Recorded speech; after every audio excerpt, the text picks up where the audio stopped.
My name is Martha Bátiz. I am a Mexican-Canadian writer. I am the author of The Wolf's Mouth, which was published by Exile in 2009. Translating The Wolf's Mouth into English was a very interesting process for me to be part of.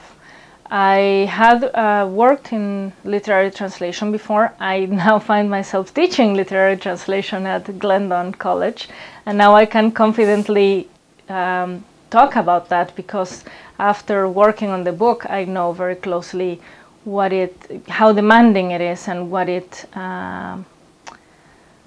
requires in terms of commitment and knowledge of the language, and understanding the culture as well, and the idiosyncrasy behind the written text.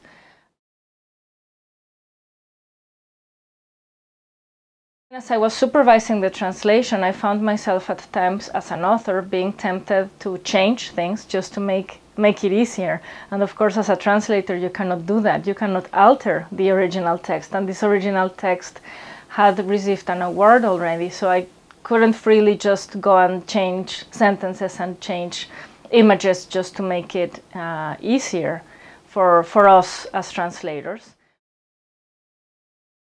I think we managed to get it not only well done, but so well done that for the second edition that I did in Mexico right afterwards, I took what we had been doing in the English version and introduced it into the Spanish version, which is something that you can do when you're the author. And I felt in the end that the book improved greatly after this experience. And of course, having serious editorial support was very enriching and very important too, because as an author, your job is very lonely, and sometimes you don't have an expert feedback on your text. You only have your own gut feeling and your own instinct, and that is sometimes not enough to get things just right. Well, it's very hard when you're a writer and your first language is not English, to try and fit in within the Canadian publishing world. I know I have been very lucky and very blessed to find Exile and to find a place where I can feature and showcase my work in English. But I know there are many people who are not that, who have not been that fortunate.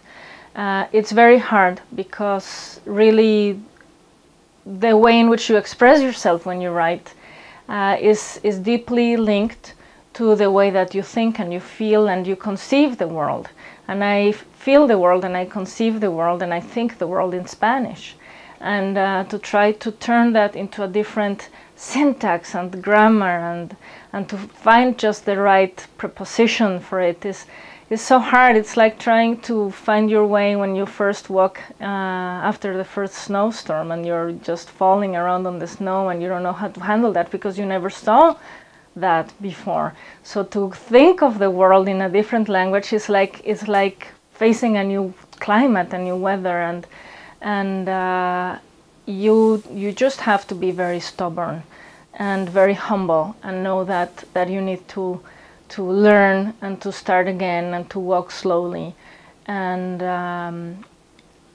to just accept your limitations and try to work around them and work on your strengths and hopefully find good editors who will help you work on your strengths, such as I have found in Exile.